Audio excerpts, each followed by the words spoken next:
Find out what embarrassing story my dad might whip out about me on this edition of the Dad Smoking Cigars podcast. Well, you already said whip out, so we'll just take it from there. See, I totally walked into that one.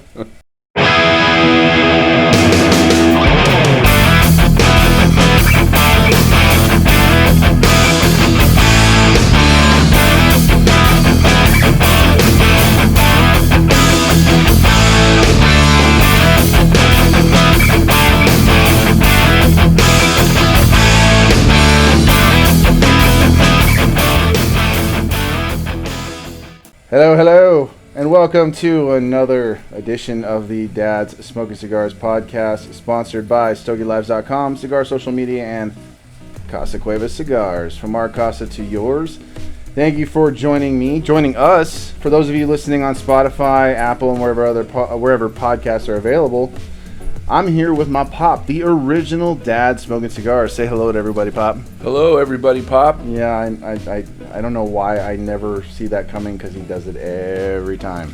It's my trademark. It's my signature move. It really is. So, but thank you guys for tuning in, whether you're watching on YouTube or you're just listening in. We were hanging out at my dad's place, and that's my dad's dog. That's Bella. That is the Welsh Corgi that doesn't know when to shut up. That's right, with the sonic bark. Yeah, seriously, that rang in my ears. It's an ear splitter. I can only imagine how that's going to come out on the recording, because man, that was sharp. That was pitchy. But a bit pitchy, dog. She's a pitchy bitch. That's right. But she's a good dog. She just she barks at everything. She's bloody Welsh. She's bloody Welsh. So she's wiry. She's a wee bit wiry. She's wiry and she's fiery. That's right. But good dog. She's a good lap dog, and when she's still and quiet, she's the sweetest thing. But which isn't often. No, it is the quiet not. Part, not the quiet part. part. Yes, the other part all the time, but the quiet and still part, she's like my kids. Mm. She's often not quiet and definitely not still. A source of noise continually. Yes, guarding home and hearth. So we were hanging out at my dad's house, and we were hanging in his beautiful California room. It is a little bit windy tonight, so a wee bit chilly. You might hear some wispy winds, and we're sitting by the fireplace, so it's not too frigid. It's just making us appreciate the fact that we'll have 3 or 4 75 to 80 degree days in a row after today. So God willing. It was a little cool today, but we're going to head into an 80s weekend for the first time in we can't remember how long, and I know nobody there is going to shed tears for California, but hey, no. We paid the price. It's like we swapped weather with Seattle. Just for a bit. We were actually getting rain, which is not something we get. A record amount of rain. And us Southern Cal, well, people like you and I enjoy the rain personally. I enjoy it when it's here, and I appreciate it for what it is. A lot of Southern Californians bitch, moan, and really don't know how to handle the rain, especially in LA. They don't know how to drive in it, I've noticed. Well, lack of practice. But it's just like, I've always enjoyed the colder weather. I joke that I was born in the wrong state. I hate the summer, if I'm being 100% honest. I don't know why, but I do. I like summer for the obvious reasons, but not when we're having that spate of 100 plus degree days, 10 days in a row in August. Amen to that. Summer goes out with a huge bang here in Riverside County, and I miss living in Orange County, where a hot day was 92 degrees and the evenings were always lovely. So you're closer to the beach.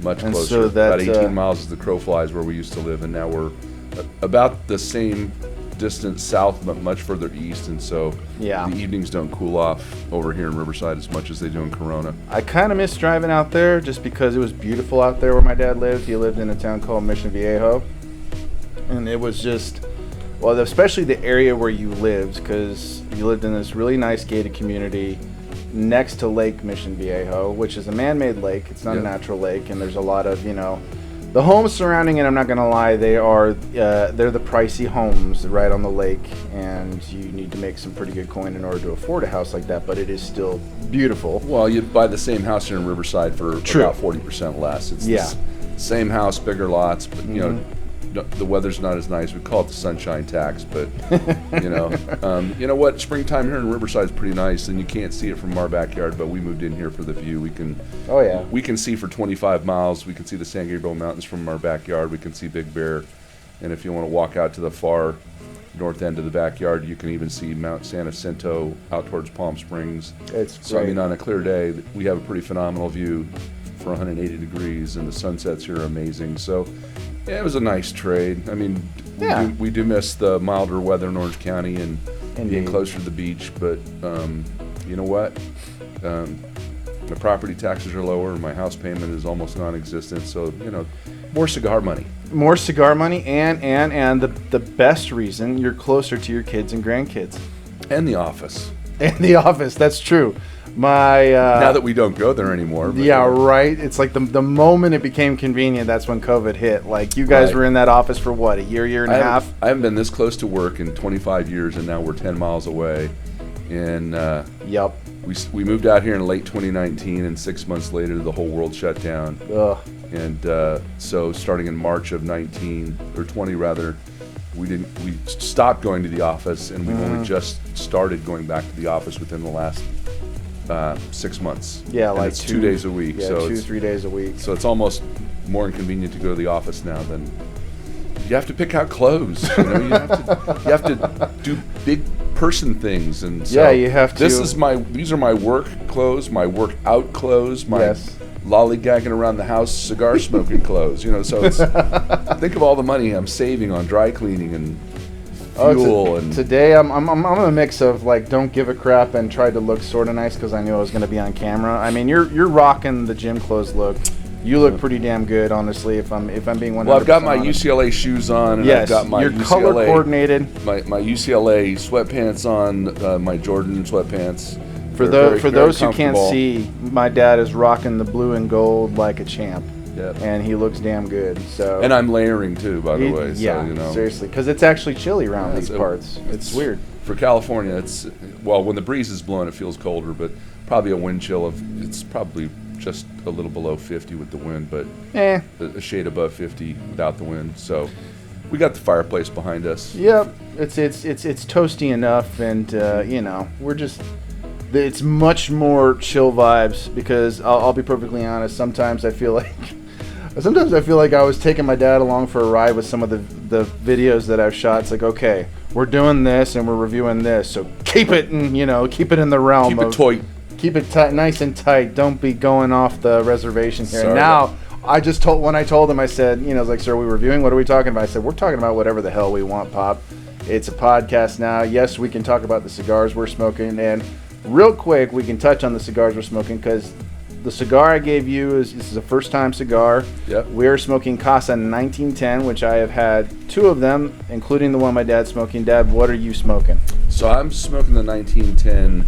The Cuchillo Parado? Yes, Cuchillo Parado. Perfectly said. Well said. Thank you. Well, we do live in SoCal. We do live in SoCal. Close proximity to Mexico. And my dear stepmom is also half Mexican, half Italian, so she dabbles in the languages, and she speaks them very well. So she cooks both languages too. Man. Exactly. She's got the cookbook. Yes, she does. And I am smoking the Teniente Angela. I have no idea what that means. Wow. Something about Angela. I think it means I have an angel.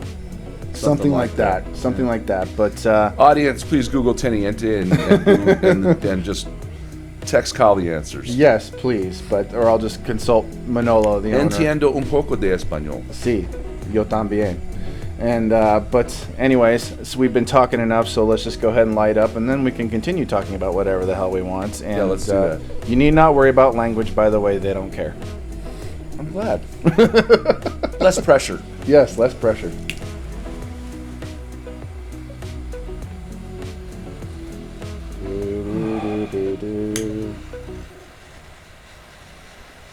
The wind is screwing with my flame. Not me. Must be nice. Like hold it in an angle.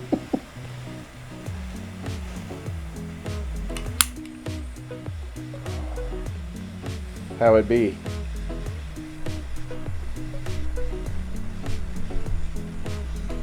Scored 90 plus on the draw. Mm-hmm. Loving that.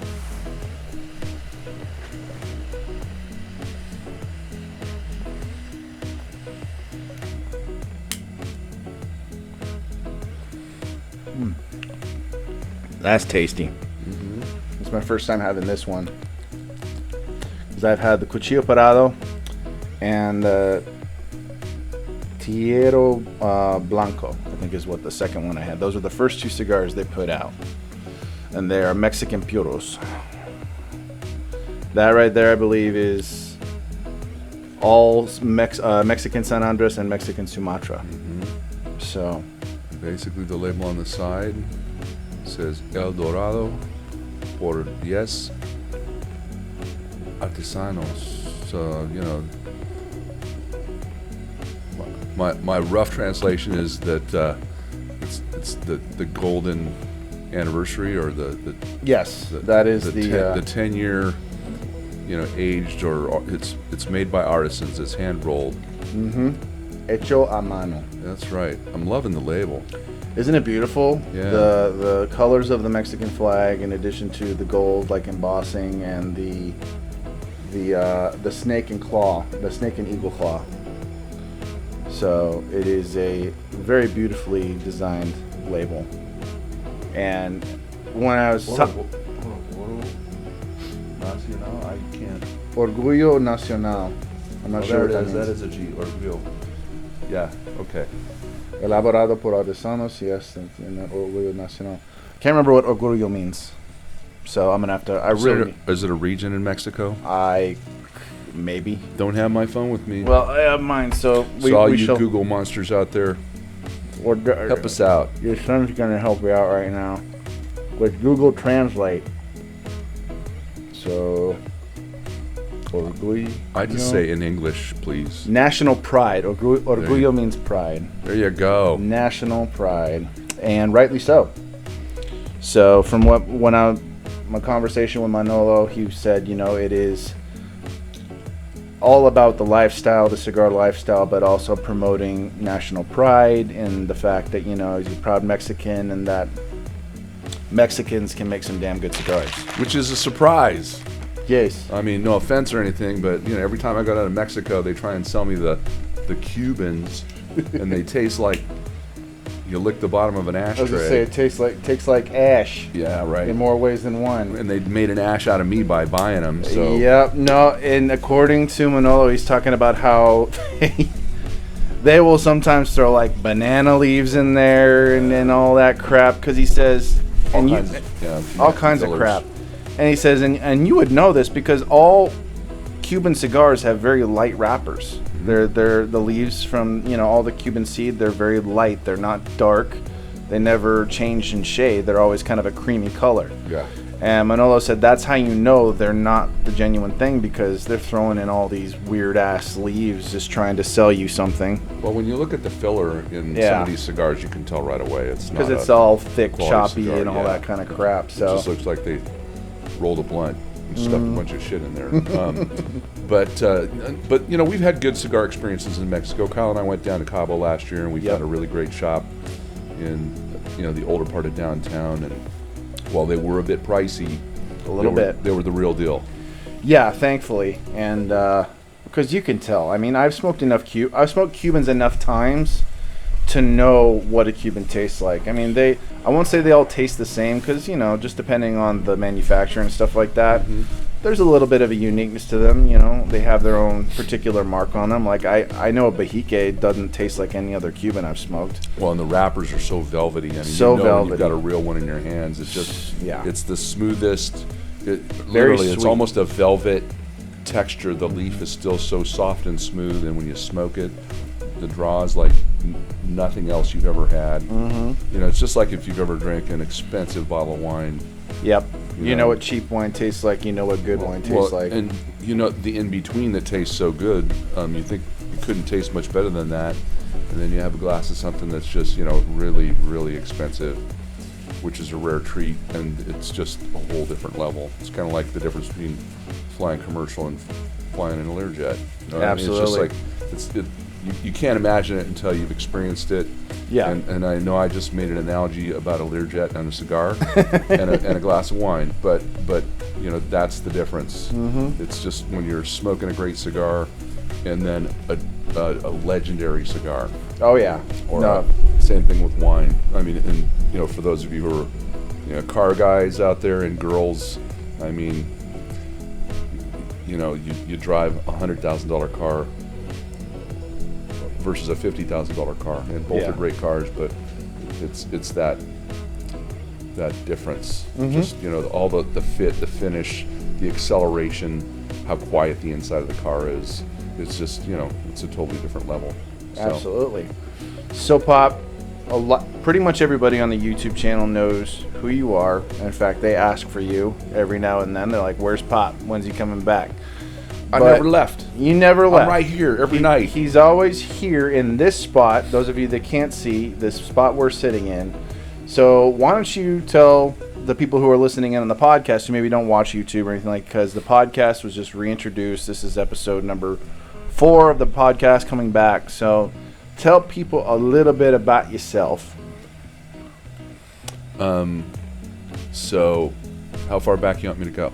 I mean, you can go back to day 1, or you can just tell them a little bit about your interests, your name, your interests, and stuff like that, social security number, all that. So, yeah, well, all right. So I'll give you the last 4 digits, and then the rest you have to figure out for yourself. But, yeah, you wouldn't know it by our name, but, you know, we're Polish in heritage, and my parents got married and divorced when I was very young. My great-grandparents emigrated here from Poland in 1871 and 1905 to Chicago.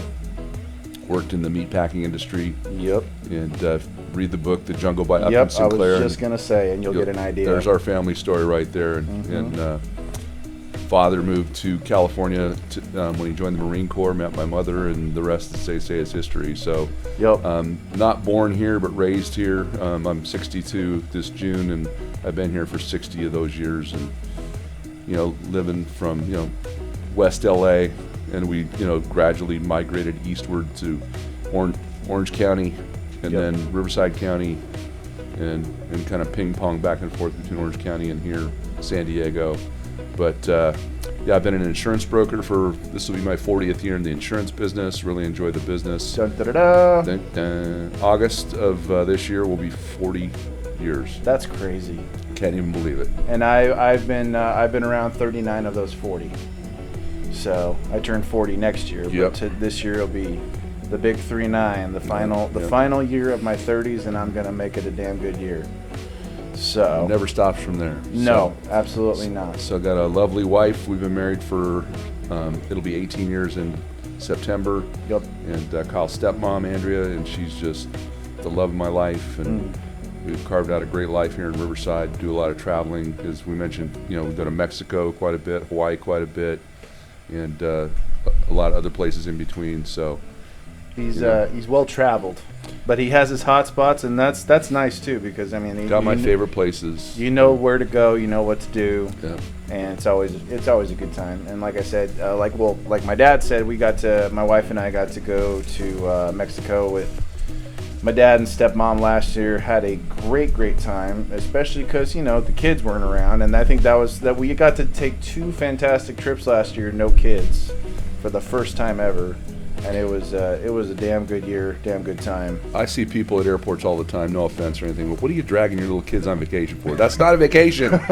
It may be a vacation for the kids, but it's certainly not a vacation for mom and dad. You're vacating your normal area to another area with your kids, and you're just dragging your living room and your kitchen to a resort. Slightly more fun than when you're home. In that, you know, some of the food is free or complimentary, and there's certain amenities, but yeah, for the most part, it is a tricky beast taking kids on trips. I mean, even fun trips. Don't do it till they're like 10. Because, you know, it's that simple. You know, Kyle, one of the first times we took him on a trip, I think he was 9 or 10, and we stayed in a fairly nice, it was a Hilton hotel. I was younger than that. He said, Dad, how come we don't stay in hotels like this all the time? And I said, well, Kyle, what you don't realize is your mom and I do stay in hotels like this all the time. You're just not here. I thought it was younger than that. I mean, well, we went on trips. You're right. We went on trips. We didn't go on vacations. You might have been 7 or 8. When I was a kid. Either way. A lot of the trips we took were up to Northern California to visit my mom's brother and my cousins. Those were mainly the trips I remember when I was younger. Prior to, like, you know, 10 years old. A lot of time in the car, those trips. A lot of freaking time in the car. And it was not fun spending that much time in the car. Nah. I mean, I mean, I feel like I handled the drives okay because as long as I had like my Game Boy or something to do, I was pretty quiet. I wasn't like my kids who, well, they're more vocal than I was. Let's just You must have been very fearful because one time, Kyle, we were looking for a hotel and he started crying, thinking, well, what if we don't find a hotel? And I said, well, we'll just keep driving until we do. Poor kid had anxiety about where he was going to sleep. He had that spacious back seat almost all to himself. So I was a panicky kid. I'm not going to lie. It's just, and I blame my mother. Gets that from his mother's side of the family. I blame that on my mother completely, and I still give her shit for it to this day because it really was her fault. You know. I love my mother. Oops. I have a fantastic mother. Yeah, tell them what you really think. So I really do. I mean, I'm fortunate to have a wonderful mother as well as a great stepmother. My mom is a good mom. She's just intense. She just loves too much. She loves with everything she's got, sometimes a little too much. Not me, but the boys, you know. I think I'm going to edit that part out. Shit. You're trying to get me killed. But, no, she just was very fierce and devoted in that love. And sometimes it was a bit much. And one of the things that she unfortunately instilled in me when I was a kid was that apparently everybody was out to kidnap me. And I'm exaggerating. Because he was so pretty. Yeah. I really was a cute kid. I really was. But even when you gave me that, well, not you, Mom gave me that stupid mullet haircut. But then again, all the kids had the mullet haircut when I was a kid, so it's not that bad. But yeah, no, my mom was just her loving overprotectiveness, and that's putting it nicely. Some might call it domineering. You could put it that way. That's, that tracks a little. What she actually said to me, I actually remember it fairly well. What she said to me one of the times we were out, because I wandered 5 feet, if that, and she wasn't next to me axe murderer distance in that 5 foot space. And to be fair, before I proceed with the story, to be fair, it wasn't that long after the whole Adam Walsh incident. So my mom, she hears that and she automatically thinks that that's a possibility, which that was her mistake among many others. She said to me something along the lines of, don't wander far from me, you stay close, because that's how kids get kidnapped. Now, I was 4, maybe 5. In my black and white kid mind, I didn't think, oh, there's a possibility I could get kidnapped. If I don't stay close to my mom, I better stay close to my mom. My mind process was, somebody's gonna try to kidnap me? And I had that in my head for years. Can't sleep, clowns will eat me. Yeah, can't sleep, clowns will eat me. Or I used to have nightmares too. The funny thing about those nightmares, I can laugh about them now because thinking back, they weren't nightmares. They were just goofy ass dreams. Right.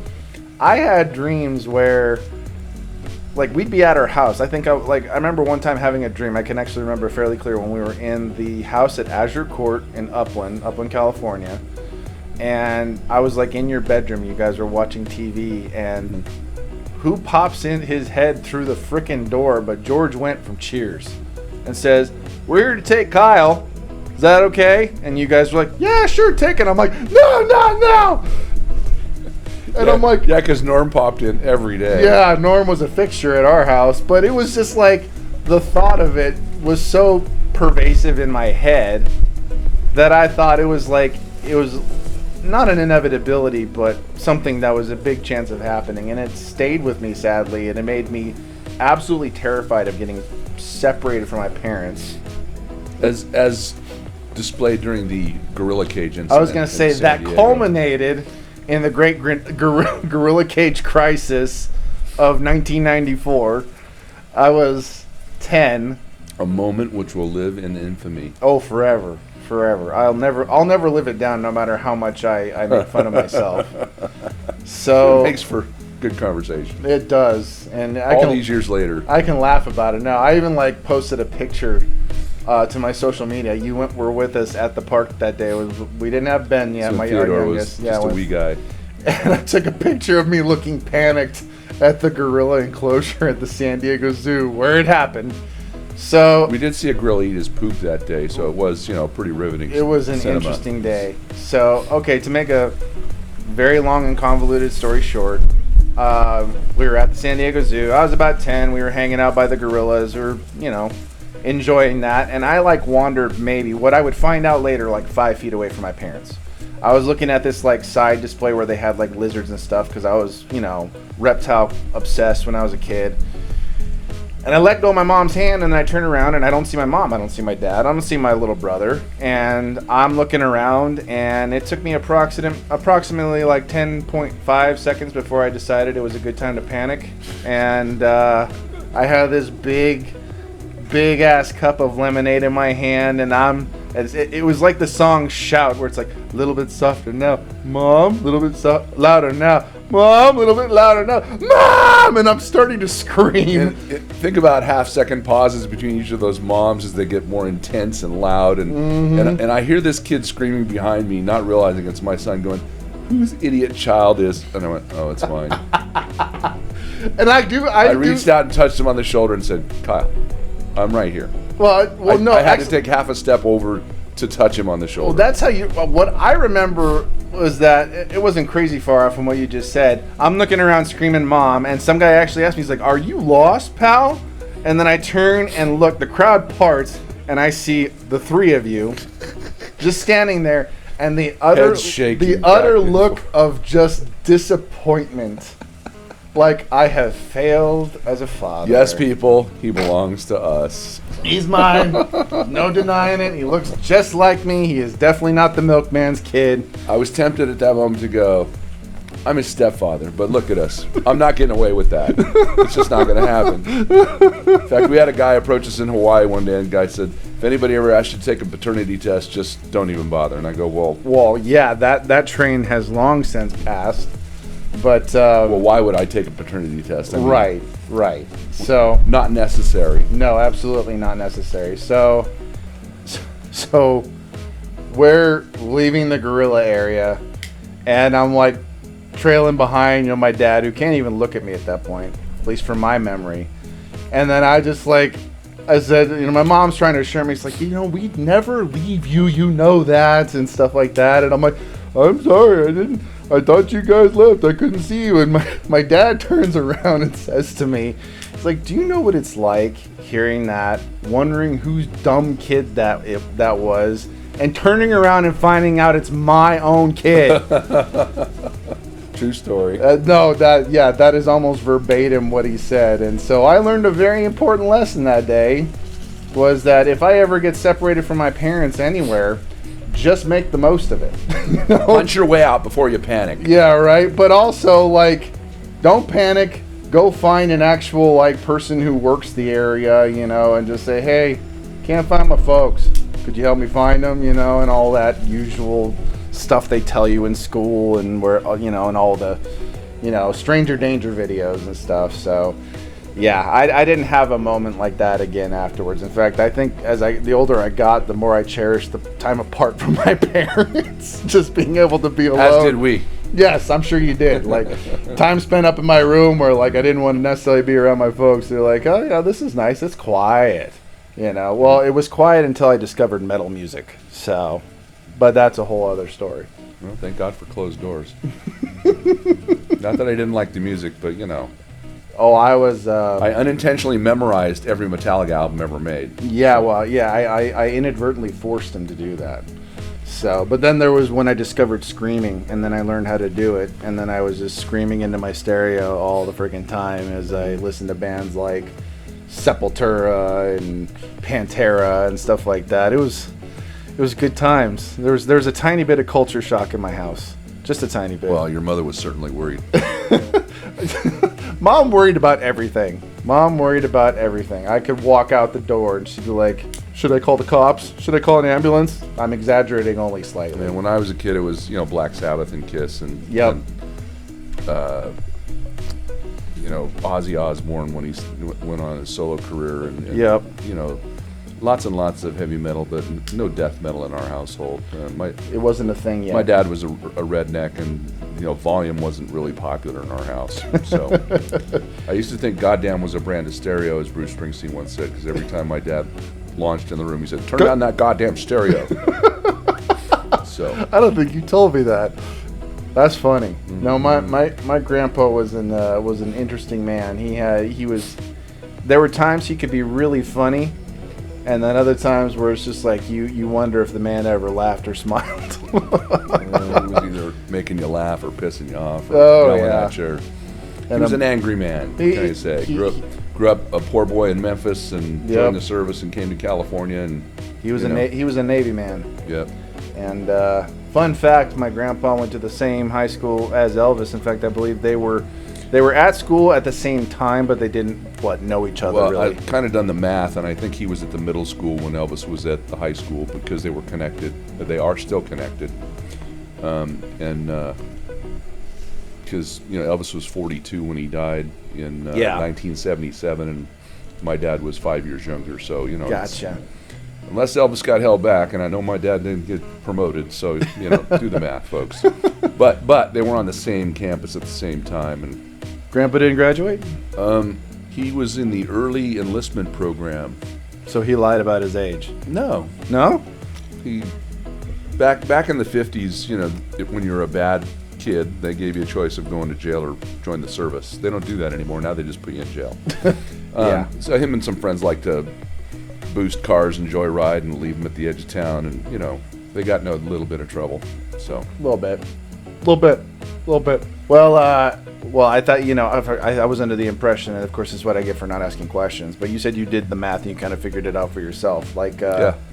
Thought my grandpa was at the high school at the same time as Elvis, but that's almost like the fact that we thought we were related to Pat Garrett, and that turned out to be bullshit. That was another. Well, these days with Ancestry.com and Google and everything else, you really can't lie about anything. No, you can't. But when I scratched my balls in 1981, I think it's in my.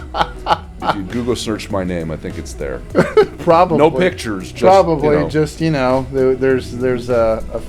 there's a timeline, and certain years there's certain pieces of text, like 1980.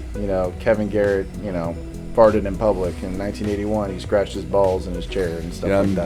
I'm glad to see that time in 5th grade I farted in class. I remember you Didn't telling make me about that. So Basically, I try to picture a 10-year-old kid sitting at the end of a table. Was it at the end of the table? Working quietly. They had our desks all in a row, and then one desk on each end, and mine was on one of the ends. And there were kids on either side of the desk. Just doing some drawing. It's art time, relaxed, and all of a sudden, it was more like a sonic boom. It was and then everyone just looked at me, and I go, "What?" Imagine sitting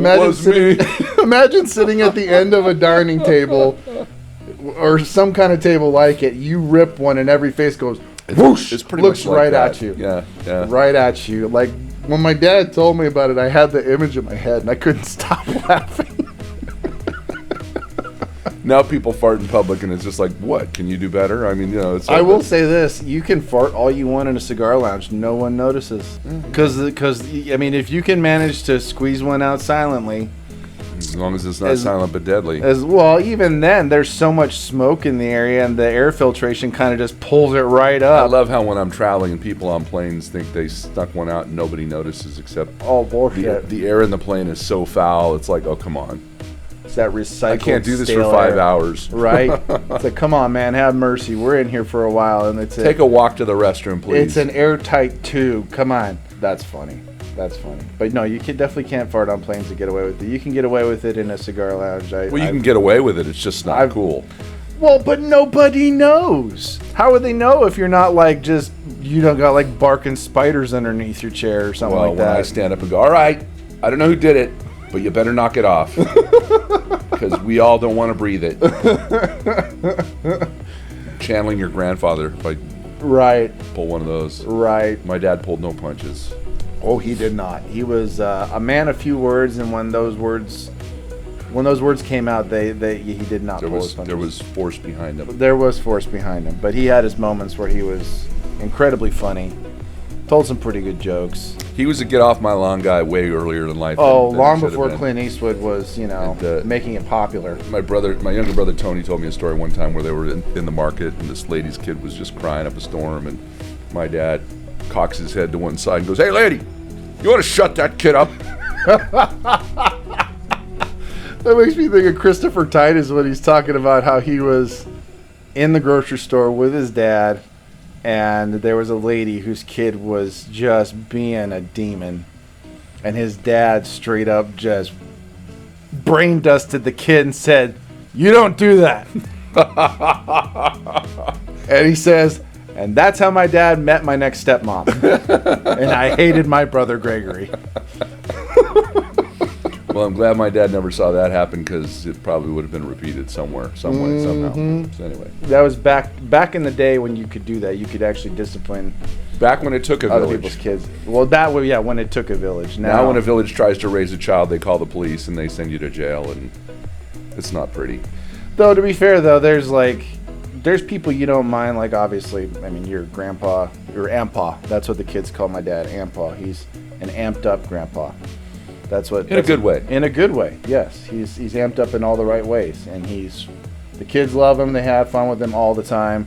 But it's one of those things where, like, when they're misbehaving, I'm over here. If they're whining, they're crying, and Dad doesn't even have to give me a look. He just starts talking to them, and then they look at me. I'm like, "What? You're in his house?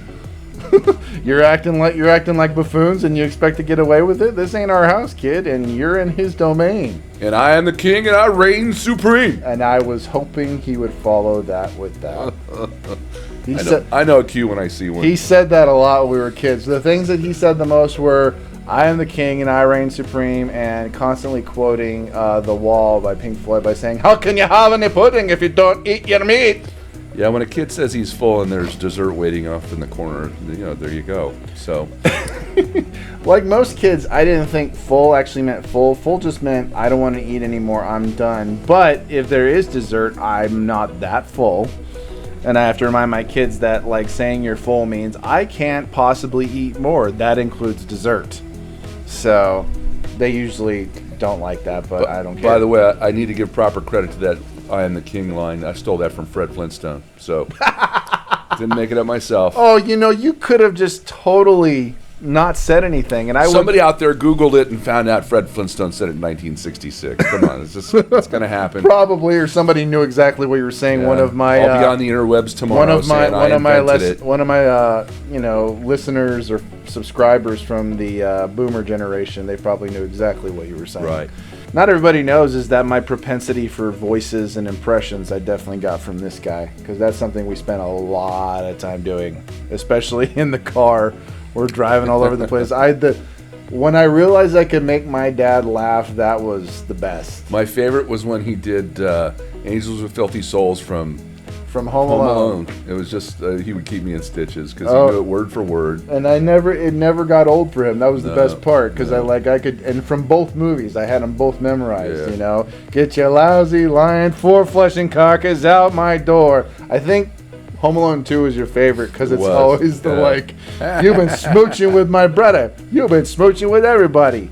Cheeks, Boney Bob, Cliff. I swear it wasn't me. It's a lie. It's a lie.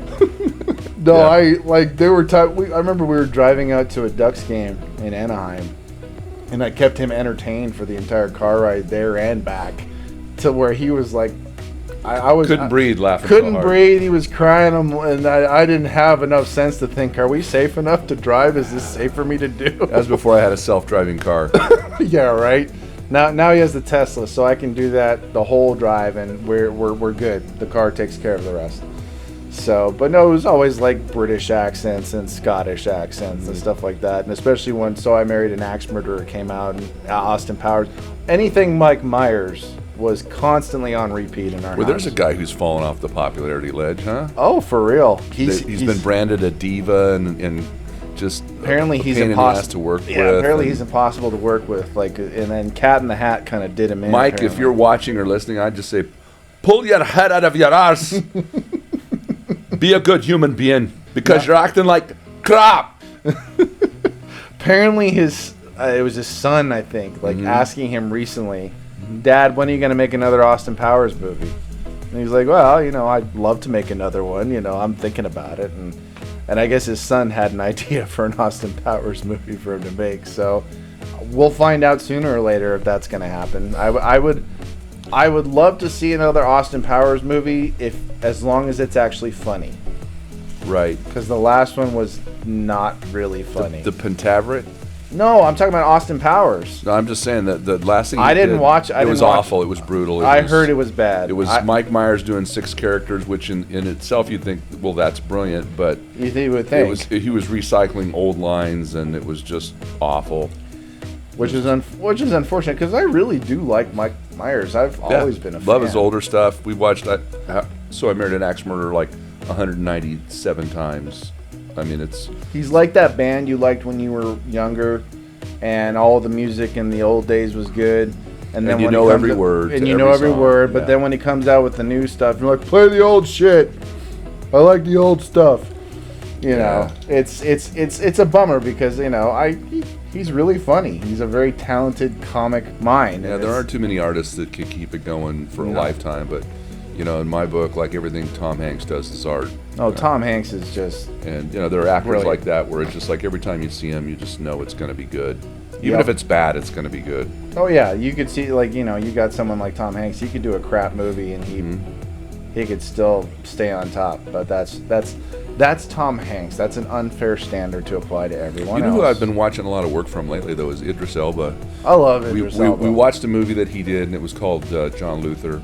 And he was in prison, all his misdeeds as a police officer. Well, it turns out there's 5 seasons of it on Amazon Prime, and he's a cop who's kind of on the edge of the rules all the time, and but he's got a heart of gold kind of thing. He's a maverick, right? Is what he is. And man, every show, just like you wouldn't believe it, one show after the other, and most of the work that I've seen him do has just been fantastic. I'm not gonna lie, I could listen to that man talk all day. I'm not gonna lie. Right. I love actually hearing him talk in his British accent. That's what I mean. Like in his legit, natural British accent, I could listen to that man talk all day. And I think most of the women that I know could.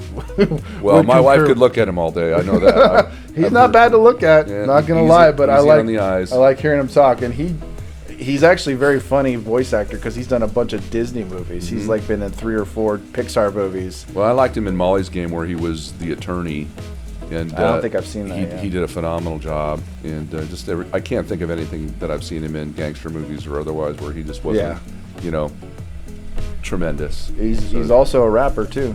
He's done a couple of things. I heard one of his raps, and I will say maybe that's the only thing where it was like maybe not, Idris. Maybe don't quit your day job. Good on you, mate. But no. No, but kind of shifting a little bit back to cigars. We are Dad Smoking Cigars after all. So, Pop, give us just your simplest rundown of how you've been like, because it's almost gone. I'm hating it. Yeah, I've been smoking it all the while, hoping it would get good. But seriously, smooth draw, not too spicy at the end. Just the wrapper has stayed cool. My fingers are almost next to the cherry there, and I'm not getting burned. I would buy a box of these. This is a great everyday cigar, Kyle. I don't know what these run in terms of price, but I know where you can buy them for sure. There's a place in Orange County that sells them. So give them a plug. Who is it? It is Small Batch Cigar, also called Maximar Cigars over there in Orange County. There you go. They got a lot of the usual stuff, and they also carry a lot of boutiques. They have a monthly subscription service, different tiers and whatnot, and you can subscribe and get cigars delivered to your door every month. New combination every month, kind of like a lot of the cigar subscription services that are out now that are pretty popular. Small Batch has definitely made their mark, and even people outside of California know about Small Batch. So you can find Casa 1910 there, and it's part of their inventory, and they've also included them in some of their monthly boxes. There you go. I mean, cigar. I'll make that cigar wine parallel again. It's not. It's easy to find an expensive cigar that's good, but what's even better is when you find a not so expensive cigar that's just fantastic. Oh yeah. A $7 to $10 cigar, which in California that's inexpensive because we've got some hefty taxes here. I think these run in between like $12 and $15 each, which isn't terrible. Isn't terrible Which, for a cigar. to put it in the class of an Oliva V Milano price, still a good stick to smoke. I would smoke these. Absolutely. So the Teniente Angela is pretty good. Nice and woody, bready, some earthy flavors, Not too much sweetness, but that's okay. Honestly, I really dig kind of like the woody, nutty flavors. I was going to remark that mine was more on the nutty side, a little on the bready, but in a good way. Didn't give me cotton mouth. It was just a nice, smooth draw, good flavor, not harsh at all. I've been working to get my taste is mostly back, but there's still some notes I miss on cigars. Like cigars that I smoke on the regular, any of the Casa Cuevas cigars or other ones that I've tried, I still feel like I haven't quite gotten back to 100% in terms of, because I got, for those of you who don't know, I caught COVID for the first time about a month ago. I went to TPE in Vegas and I brought it back as a parting gift. And I got sick and lost my taste buds for about a week. And I didn't lose my sense of taste, but I did lose my sense of smell, it kind of freaked me out a little bit. Yeah, the taste freaked me out. It was almost 3 years to the day, just about 6 weeks short of when we shut down. Got the flu in January. I think I'd come back from a trip somewhere and just wasn't feeling great. Thought it was allergies at first, and I know it was our first office meeting of the year. Surprise! So for those of you who don't know, I'm the head of sales for the inland region for a company called Hub International. We're an insurance brokerage. Yep. One of the largest in the world. Anyway, so I had my sales team in for our first meeting in January, and that was a Wednesday, and by Friday I was not feeling that great, and it was probably sometime around Sunday when I noticed I couldn't smell my beard balm, and then I couldn't. Friday he was not in love. Yeah, I was not. So yeah, that's when the cough kind of went into overdrive and everything else, and so it stopped being like an allergy attack, and that hung on. The cough and the congestion held on for a good 4 weeks, but I was glad when my sense of smell returned. Never lost my sense of taste, thank God, because there was about a 2-month period where you could, honestly, you can measure the passing of time in our house for a while by who was sick with what. And it was you got the little kids too, so they bring a lot of things. Well, yeah, but Taryn, my wife, she got COVID. Then my kids, would get little bugs, and then I caught COVID, and then both my kids caught a stomach bug, and then not long after I more or less got over COVID, I caught the same stomach bug, and man, that was not fun at all. I was actually worried because it went past 3 days.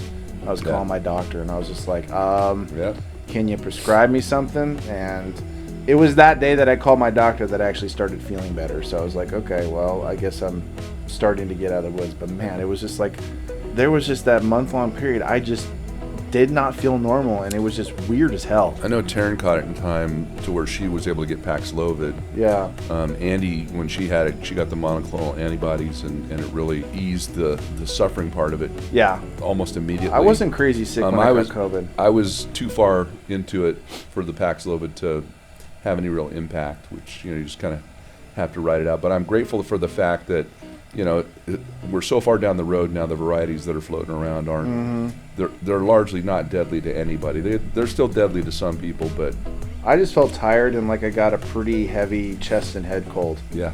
I didn't feel like utterly wiped out and like I got hit by a bus. Well, maybe a small bus, but it was the short bus. It was the short bus. Yeah, it was weird because I managed to dodge it for 3 years. To quote Charlie Sheen, I felt like a can of smashed assholes.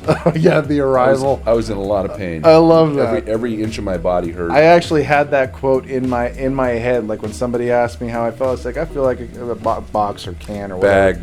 Bag, whatever. A thing full of smashed assholes. The assholes were smashed. Either way, you get the point. It's like beating with a baseball bat. Oh yeah, it felt pretty gnarly, and yeah, there was just that month-long period where it's like I could not catch a break, and now I'm back to normal, more or less. I mean, I never really was normal to begin with, but health-wise, I think. Well, you took that one right out of my mouth. You notice? Oh yeah, you cut me off. I beat you to the point. I beat you to the punch. You did, because I knew somebody was going to say something, whether in the comments or you said it. Balls get broken in this house, and it's a sign of love. I just have to tell you, You roll with it. Kyle's kids haven't quite caught on to that yet. I said, hey, if I'm not making fun of you, it means I don't like you that much. So when I love somebody, they're always a target. Oh yeah, You got to learn to defend yourself. Put up your verbal dukes or whatever. Sarcasm is a love language in this family. Amen. And if you can't roll with it, well, you're not going to feel the love as much as you should.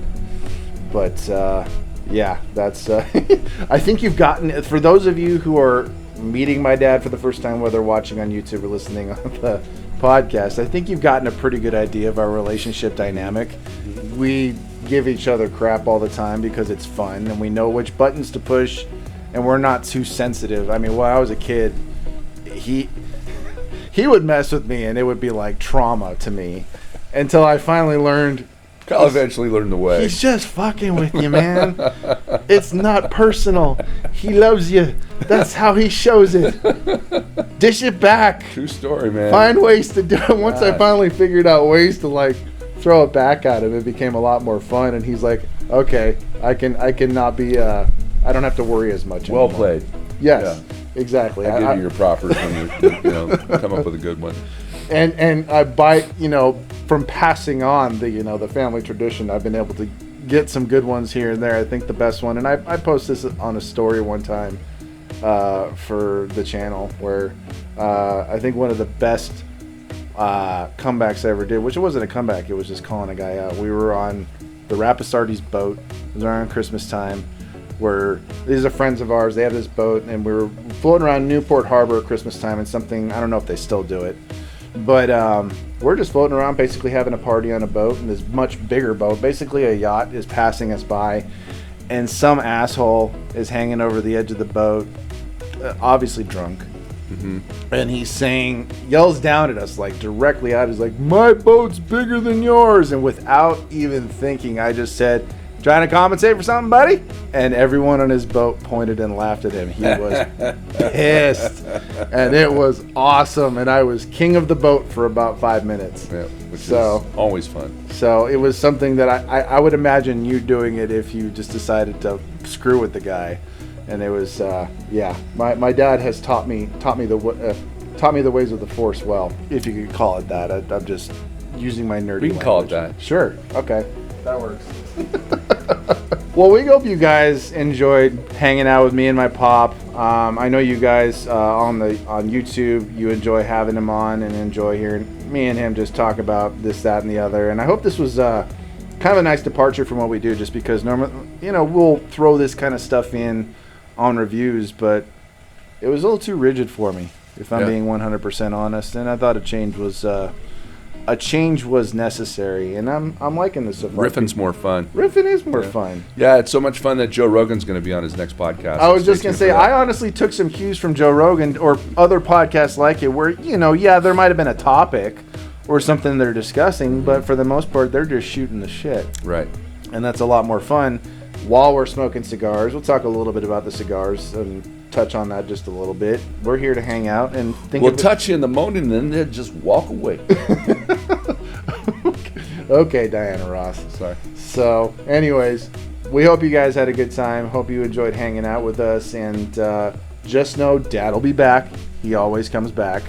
And he'll be on the channel, on the podcast. Until I'm deed. Until he's tets up. But, yeah, guys, we had a blast. Hope you did too. And basically, until next time, we'll catch you in the next one. Peace. Peace.